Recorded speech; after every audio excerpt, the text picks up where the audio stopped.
কয় জিন্দা নবীর আগমন, জিন্দা নবীর আগমন শুভেচ্ছা স্বাগতম।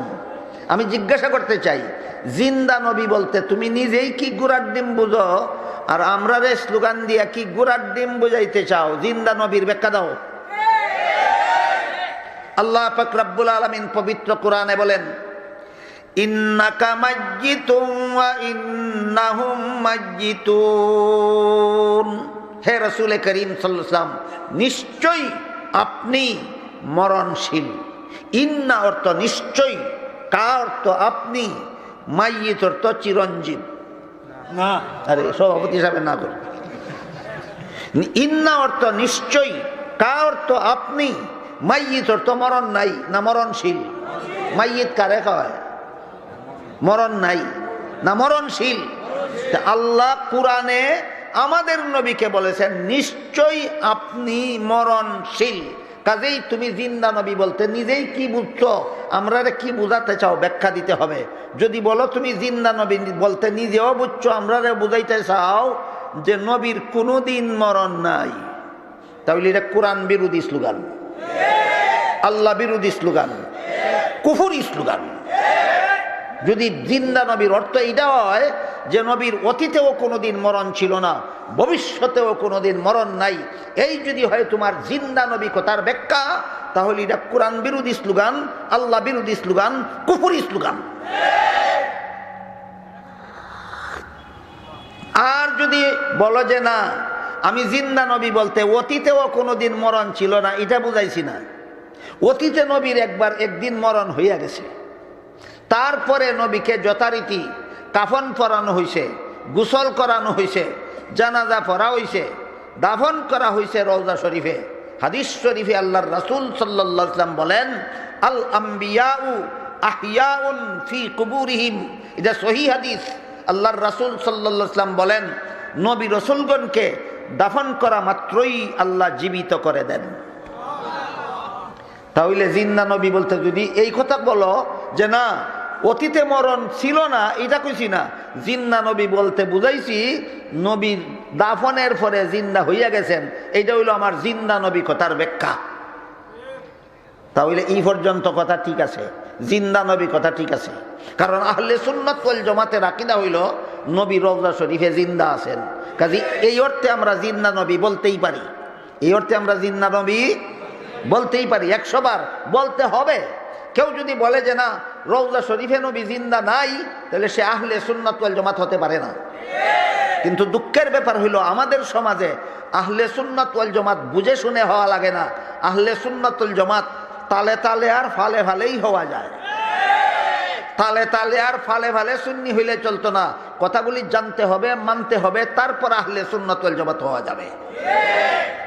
তাহলে নবীর জীবন মরণ সম্পর্কে আহলে সুন্নাত ওয়াল জামাতের মত, পথ, আদর্শ পরিষ্কার হওয়া দরকার, যেন আহলে সুন্নাত ওয়াল জামাত নামে আপনাদেরকে কেউ ধোঁকা দিতে না পারে। ধোঁকার অবস্থাটা আমি একটা উদাহরণ দিয়ে বলে থাকি। আমরা দেশে একটা ফল আছে, এটার নাম আনারস, যার মধ্যে কোনো রস নাই, না রসে ভরা, তে রসে ভরা ফল দেখো আনারস। আর একটা ফল আছে বেদানা, যার মধ্যে কোনো দানা নাই, না দানায় ভরা ফল দেখো বেদানা। যেমন ভাবে রসে ভরা ফল দেখো আনারস, আর দানায় ভরা ফল দেখো বেদানা, তেমনি ভাবে সুন্নতে ভরা দল দেখো ওয়াহাবি, আর বিদাতে ভরা দল দেখো সুন্নি। কাজে আমাদের সমাজের সুন্নি আর ওয়াহাবি হইল আনারস আর বেদানার মতো। বলেন আমাদের দেশের ওয়াহাবি সুন্নি কিসের মতো? আনারস আর বেদানার মতো। রসে ভরা ফল দেখো আনারস, আর দানায় ভরা ফল দেখো বেদানা। সুন্নতে ভরা দল দেখো ওয়াহাবি, আর বেদাতে ভরা দল দেখো সুন্নি। এই ধরনের সুন্নি হইলে সমাজের মানুষকে ধোঁকা দেওয়া যেতে পারে, শেষ বিচারের দিন নবীর সামনে দাঁড়াইয়া আল্লাহর আদালতে আল্লাহকে ধোঁকা দেওয়া যাবে না। কাজে আপনারা আহলে সুন্নাত ওয়াল জামাত জিন্দাবাদ স্লোগান দিলে আমার কিছু আপত্তি আছে। এখানে আহলে সুন্নাত ওয়াল জামাত জিন্দাবাদ কয় যারা বেদানা মার্কা সুন্নি তারা, যারা আনারস মার্কা সুন্নি তারা, আপনারা তো আনারস মার্কা সুন্নি না, আপনারা তো বেদানা মার্কা সুন্নি না, আপনারা তো খাঁটি আহলে সুন্নাত ওয়াল জামাত। কাজে আপনারা স্লোগান দিবেন খাঁটি আহলে সুন্নাত ওয়াল জামাত জিন্দাবাদ। আপনারা কি স্লোগান দিবেন? হ্যাঁ হ্যাঁ, খাঁটি আহলে সুন্নাত ওয়াল জামাত জিন্দাবাদ। আমরা আনারস মার্কা সুন্নি না, আমরা বেদানা মার্কা সুন্নি না, আমরা খাঁটি আহলে সুন্নাত ওয়াল জামাত। সুতরাং আপনাদের স্লোগান হবে খাঁটি আহলে সুন্নাত ওয়াল জামাত জিন্দাবাদ।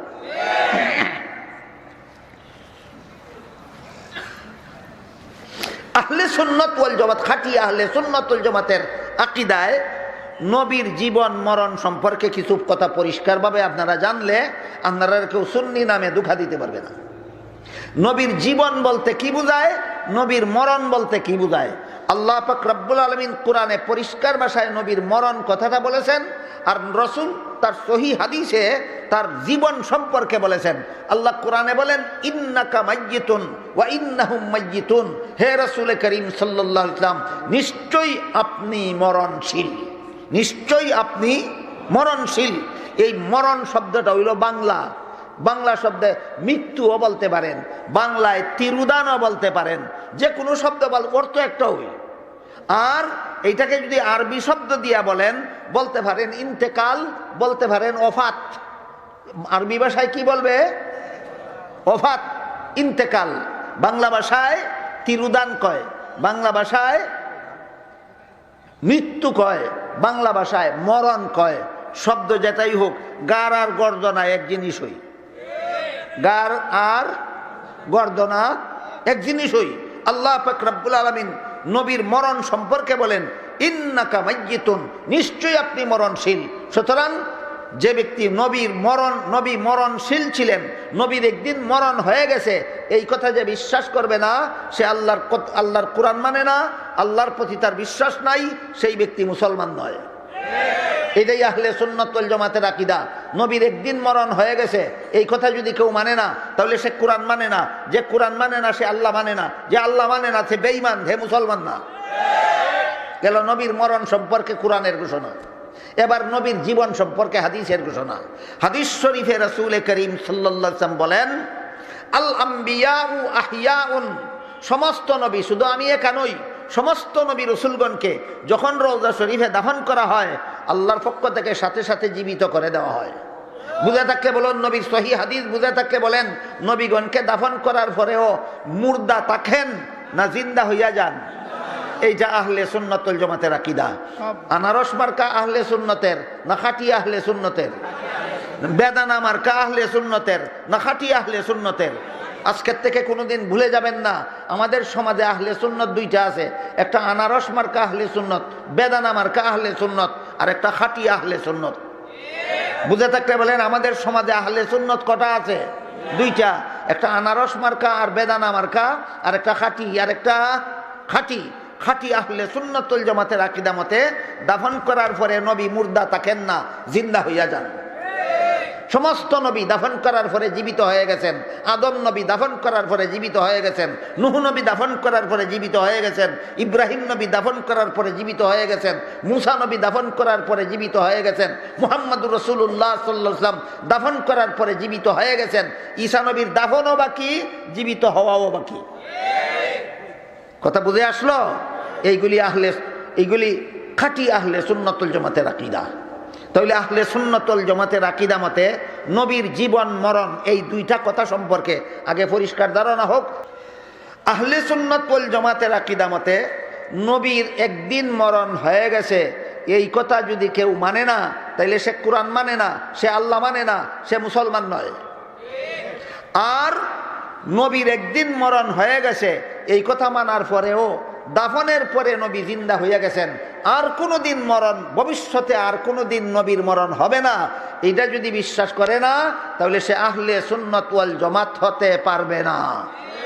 তাহলে আহলে সুন্নাত ওয়াল জামাতের আকীদা মতে নবীর মরণও ছিল, জীবনও আছে। মরণও ছিল, জীবনও আছে। মরণ ছিল, হয়ে গেছে, দাফন করা মাত্রই নবী জীবিত হয়ে গেছেন। কথা বুঝলেন কিনা? এরপরে আল্লাহর রাসূল বলেন আল আম্বিয়াউ আহইয়াউন ফি কুবুরিহিম, জিন্দা হইয়া নবীগণ কোথাও আগমন করেন না। আল্লাহর রাসূল বলেন রওজা শরীফের ভিতরে থাকেন, ভিতরে থাকেন, ভিতরে থাকেন। নবী বলেন জিন্দা হইয়া রওজা শরীফের ভিতরে থাকেন, তাহলে তুমি জিন্দা নবীর আগমন বলতে আগমন হইয়া কি গুড়ার ডিম নিজেই বুঝো, আর কি গুড়ার ডিম সমাজরে বুঝাইতে চাও? আমার কথা বুঝেন কিনা আপনারা? নবী কি বলেছেন? দাফন করার পরে জিন্দা হইয়া নবী কোথায় কোথায় আগমন করেন? আগমন কোথাও করেন না। জিন্দা হইয়া নবী স্বাস্থ্যগঞ্জেও আগমন করেন না, হবিগঞ্জেও আগমন করেন না, সিলেটেও আগমন করেন না, মক্কা শরীফেও আগমন করেন না, আমেরিকাতেও আগমন করেন না, লন্ডনেও আগমন করেন না, কোথাও আগমন করেন না। জিন্দা হইয়া নবী রওজা শরীফের ভিতরে থাকেন।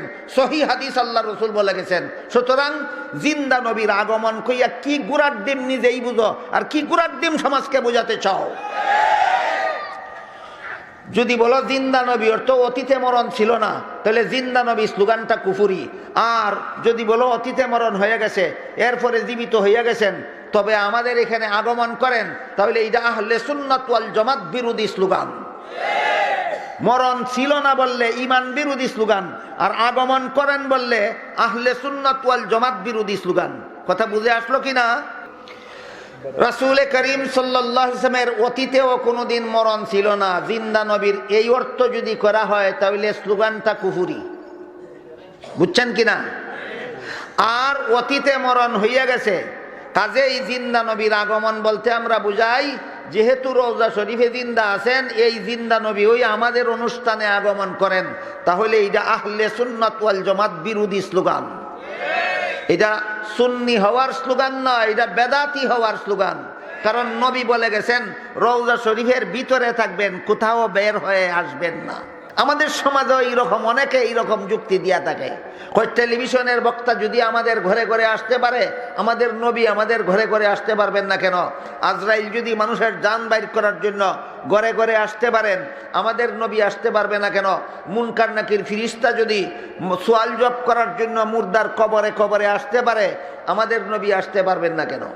আমি আপনাদের জিজ্ঞাসা করি, এই প্রশ্নগুলি কোরআনের কোনো আয়াতের তর্জমা না রাসূলের কোনো হাদিসের তর্জমা, না মন গড়া যুক্তি? যখন মুসলমান মন গড়া যুক্তি দিয়া ধর্ম পালন করতে যায়, তখন ওই এটা শহীদিন থাকে না, মন গড়া অপব্যাখ্যার দিনের নামে ভ্রান্ত মতবাদ হইয়া যায়। আমি জিজ্ঞাসা করি আপনাদেরকে, এই কুখ্যাত মুনাফিক ইবনে সাবা মিশরের যাদেরকে নিয়ে সম্মেলন করেছিল, মনে আছে কিনা? তারা খুব বড় বড় শিক্ষিত মুসলমান ছিল না অল্প শিক্ষিত অশিক্ষিত? এরকম আমাদের সমাজেও অল্প শিক্ষিত অশিক্ষিত কিছু মুসলমান নিয়া কেউ কেউ বক্তৃতা করে, আর হুবহু এই যুক্তিটা ওই কয় টেলিভিশনের বক্তা যদি আমার ঘরে আইতে পারে, নবী কেন আসতে পারবেন না?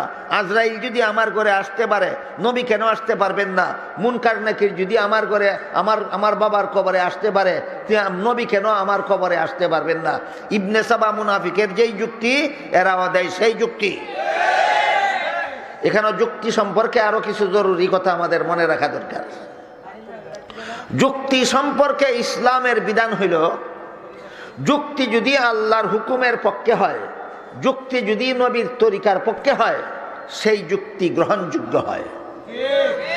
আর যে যুক্তি আল্লাহর হুকুমের বিরুদ্ধে যায়, যে যুক্তি নবীর তরিকার বিরুদ্ধে যায়, সেই যুক্তি ইসলামী যুক্তি নয়, শয়তানি যুক্তি। তাহলে যুক্তি সবগুলি খারাপ না সবগুলি বালা, না কিছু বালা কিছু খারাপ?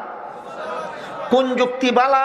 যে যুক্তি ইসলামের বিধানের পক্ষে হয়, যে যুক্তি আল্লাহর হুকুমের পক্ষে হয়, যে যুক্তি রাসূলের তরিকার পক্ষে হয়, এমন যুক্তি ভালো। আর যে যুক্তি আল্লাহর হুকুমের বিরুদ্ধে হয়, যে যুক্তি রাসূলের তরিকার বিরুদ্ধে হয়, এটা শয়তানি যুক্তি, এই যুক্তি ভালো নয়। আল্লাহর হুকুমের বিরুদ্ধে যুক্তি দেওয়া সর্বপ্রথম শুরু করেছিল স্বয়ং ইবলিস। স্বয়ং ইবলিস। আল্লাহ পাক রব্বুল আলামিন আদম আলাইহিস সালামকে সৃষ্টি করে সমস্ত ফেরেশতাদেরকে আদেশ করেছিলেন আদমকে সেজদা দিয়া সম্মান করো। ইবলিসকেও আদেশ করেছিলেন আদমকে সেজদা দিয়া সম্মান করো। সমস্ত ফেরেশতারা আল্লাহর হুকুম মেনে নিল, পালন করলো। ইবলিস আল্লাহর হুকুমের বিরুদ্ধে যুক্তি দিল। বুঝে থাকলে বলুন, আল্লাহর হুকুমের বিরুদ্ধে আল্লাহর সৃষ্ট জগতের মধ্যে সর্বপ্রথম যুক্তি দিছিল কে? ইবলিস। কি যুক্তি দিল? আল্লাহ কুরআনে বিবরণ দিয়া বলেন, ইবলিস জবাব দিল, খালাকতানি মিন নারি ওয়া খালাকতাহু মিন তিন। হে আল্লাহ, আদম বানাইছো মাটি দিয়া, মাটির মধ্যে অন্ধকার থাকে, আর ইবলিস বানাইছো আগুন দিয়া, আগুনের মধ্যে আলো থাকে। অন্ধকারের চেয়ে আলো ভালো, কাজেই মাটির তৈরি আদমের চেয়ে আগুনের তৈরি ইবলিস ভালো।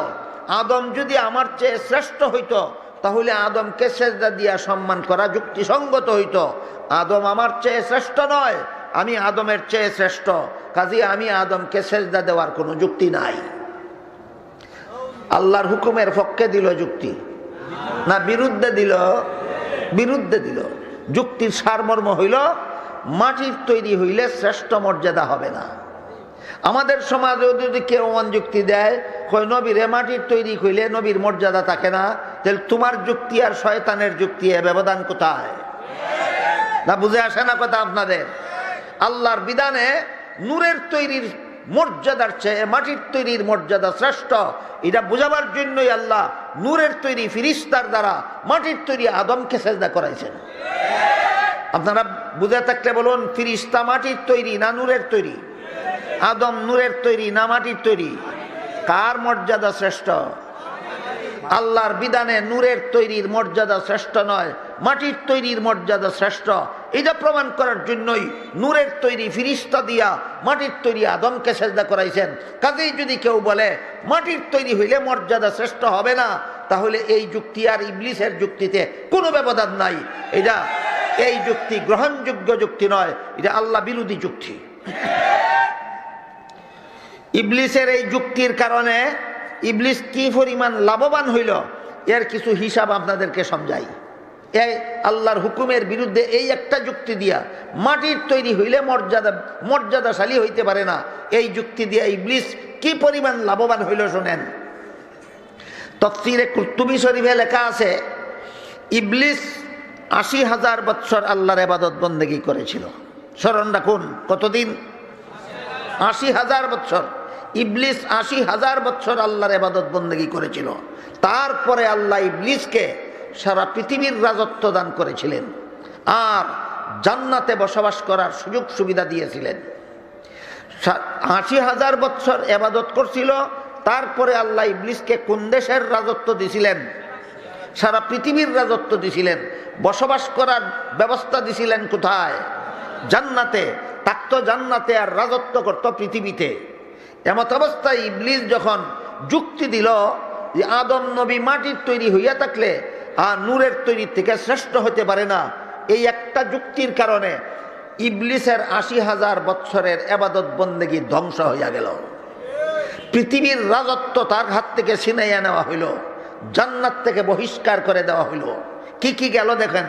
একটা যুক্তির কারণে, ইবলিসের একটা যুক্তির কারণে ৮০,০০০ বছরের ইবাদত ধ্বংস হইল, পৃথিবীর রাজত্ব গেল, জান্নাতে বসবাস করার সুযোগ গেল, চিরকালের জন্য অভিশপ্ত হইল।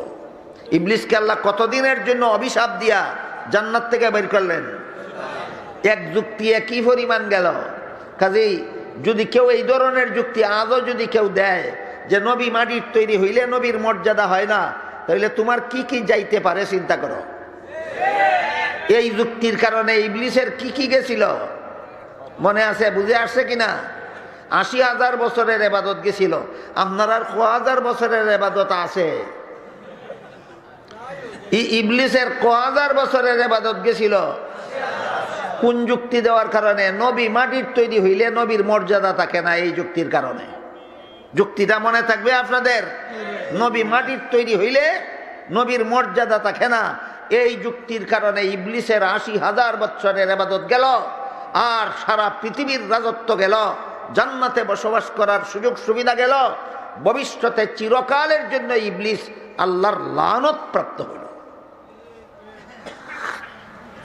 শেখ ফরিদউদ্দিন আত্তার রহমতুল্লাহ আলাইহি বড় চমৎকার বলেছেন এক কবিতার মাধ্যমে, গুফতে শায়তা মনজে আদম বেহতরম, গুফতে শায়তা মনজে আদম বেহতরম, তা কিয়ামত গশতে মালউলা জরম। ইবলিস যখন এই যুক্তি দিল যে মাটির তৈরি হইলে শ্রেষ্ঠ মর্যাদার অধিকারী হতে পারে না, এই যুক্তি দিয়ে ইবলিস চিরকালের জন্য অভিশপ্ত মালাউন মরদুদ হইয়া গেল।